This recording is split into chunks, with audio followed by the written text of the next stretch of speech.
Ladies and gentlemen, once again, Happy New Year 2024. Welcome to the Rogers Kakasungura YouTube channel. If you're watching this video this year, let's make it over 100,000 subscribers on YouTube so that we press on for electoral justice and restoration of Kenya's democracy that our forefathers fought very hard to achieve. We should not, by all means possible, I can say, we should not, by all means humanly possible, allow one person to kill the gains that some people paid by blood. Some were jailed, some were tortured, some were killed to be where we are as a nation. So 2024, I hope, will be a year of blessings, will be a year of change, and will be a year of revolution. Back to Kenya's politics. I have been away for some time, close for a month. I have missed a lot, but then I didn't fail to follow the Kenya's politics. Kaka, you know, I don't know for how long this Kenya Kwanza government is going to blame Uhuru Kenyatta for their failures. All the time, day in, day out, it is Uhuru Kenyatta. Uhuru Kenyatta sabotaging the housing levy. Uhuru Kenyatta sabotaging the economy. Uhuru Kenyatta is doing what? Everything is Uhuru Kenyatta. I want to give you a brief example.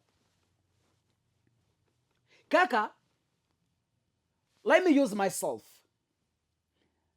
I am a driver of a bus. And the bus is carrying 50 passengers on board. As a driver, I have a conductor whom we were employed together. The very same day, I was given a driver job in that bus. He was also given that job alongside myself. We have been driving this bus for 10 years. Together with the conductor. When I'm away, actually the conductor assumes the roles of the driver. So the conductor understands very well at what time the bus is supposed to be taken for service. The driver understands very well the brake system of the bus. The conductor understands very well the number of passengers on board. The driver and the conductor understands this bus because he is a co-driver in the bus, a conductor. He knows very well the amount of fuel the bus consumes per kilometer. Ladies and gentlemen, to be precise, the conductor fully understands the bus, the repairs that has been done to the bus. The conductor understands because yeye ndiye anashika pesa and they work closely with the driver. Now, it reaches a point whereby the driver is retiring and the owner of the bus decides to appoint the conductor to assume as the official driver. Now, ladies and gentlemen, just a simple question to Kenyans, and you will answer me at the comment section. I just want to ask you a simple question. Does this conductor, who was assumed as a driver in the bus, he has been working for 10 years, does he have any excuse, any audacity, as the laws call it, to blame the outgone driver for the mistakes he commits in that bus from the day he assumed office? If the bus consumes fuel, he says, oh, the retired driver is sabotaging my bus. You know, if the customers or the passengers refuse to board that bus due to lack of maintenance, does the conductor who was assumed as a driver has any audacity to blame the outgone driver? I'm just asking a simple question, Kenyans. This is the same thing that is happening in Kenya today. Uhuru was a driver alongside William Ruto as the conductor in a bus called Kenya with passengers called Kenyans. 50 million plus Kenyans. When Uhuru was away, Ruto was the driver. I remember one day William Ruto waking up in the morning with cameras and show off with photos how he's taking a role of the president when Uhuru was away. So Ruto cannot pretend at this time that he don't understand Kenya. He cannot pretend. Why? He was a co-driver in that bus. I brought this example to speak to Kenyans who are passengers. You were in that bus with a retired driver. You were in that same bus where the conductor was the co-driver. You know the conductor very well.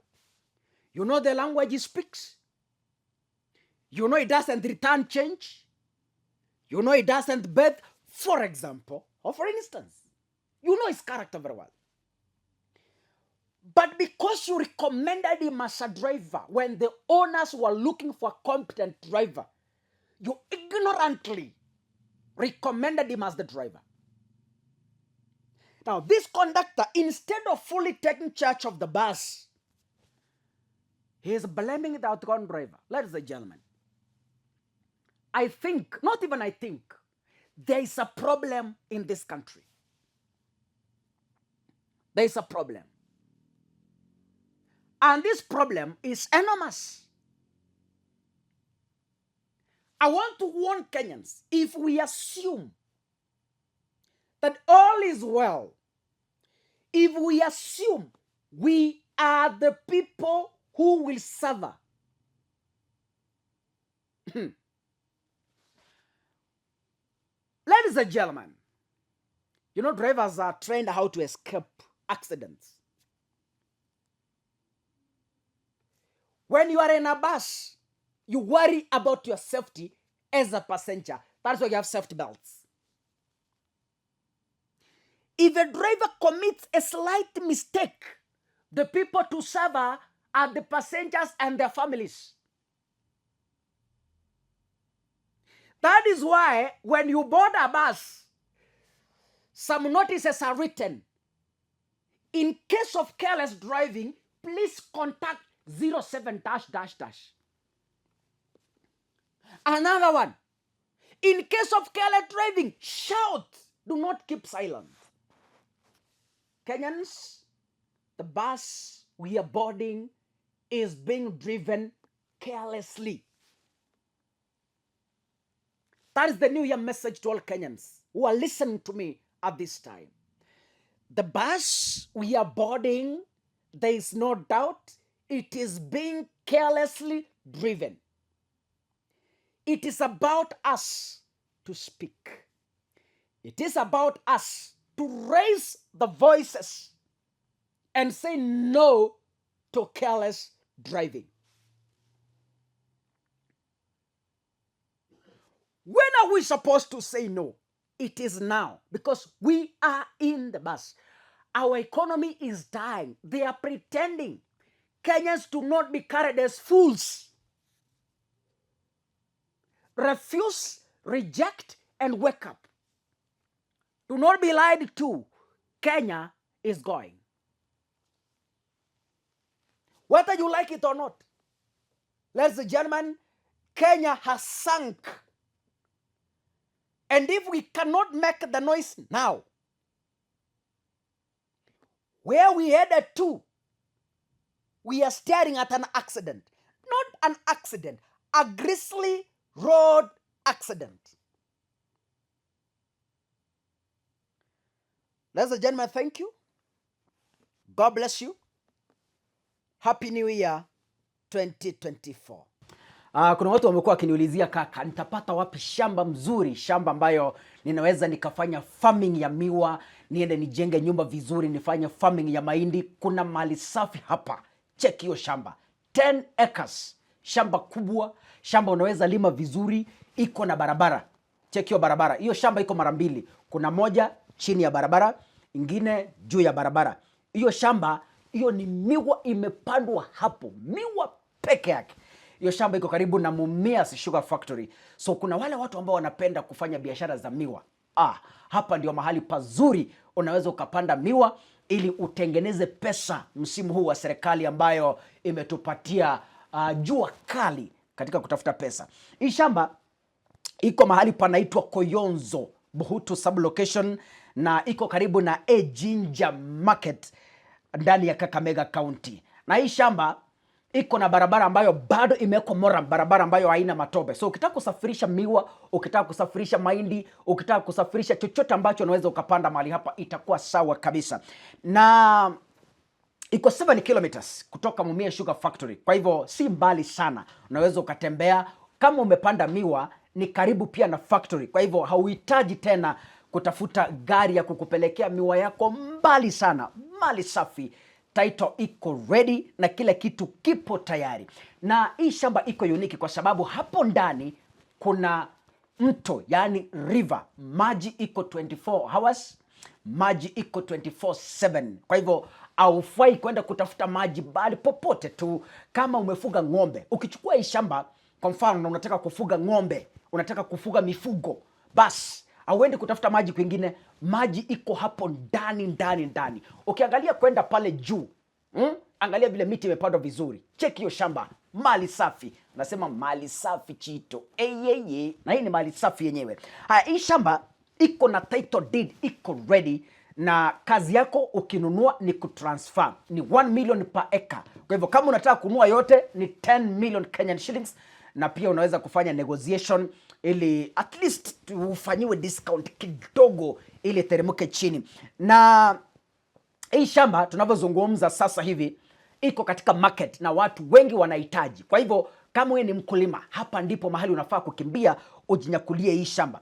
Kwa nini shamba? Kwa nini hili shamba linauzwa? Ni kwa sababu mwenye hili shamba yuko mbali na wale watu ambao wameajiriwa hapo wameshindwa kuifanyia maintenance.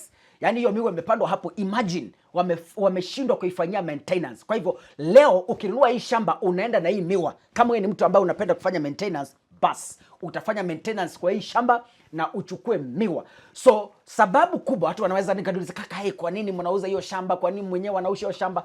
Ni kwa sababu watu wameajiri hapo. Angalia miwa, ukiangalia pale chini, hapo ni chini ya barabara. Kuna mto pale chini mwisho. Pia kuna stima. Umeona laini ya stima hapo. Hii shamba iko na stima, iko tayari. Kwa hivyo iko na kila kitu. Unajua ukinunua shamba unaangalia maji, unaangalia stima, na hasa unaangalia barabara, pia na security. Ukiangalia mahali hapa kuna security, kuna barabara, kuna stima na kuna maji 24 hours. Piga simu 07 22 40 49 69. 07 22 40 49 69. Ukipiga hiyo simu, bas utapatana na mtu ambaye atakuelekeza ili kupata mali safi kutoka eneo la Koyonzo, Buhutu sublocation, karibu na Ejinja Market ndani ya Kakamega County. Shamba nzuri ya kuishi, shamba nzuri ya kufanya farming, shamba nzuri ya kufuga mifugo. Iko karibu na barabara, iko karibu na market, iko karibu na Mumias Sugar Factory. 7 kilometers away. Imepandwa miti, imepandwa miwa. Kwa hivyo ni 10 million peke yake, na hiyo shamba iko 10 acres. Ukubwa wake ni 10 acres na barabara imepita katikati. Kwa hivyo shamba hili linakungoja kwa bei nafuu.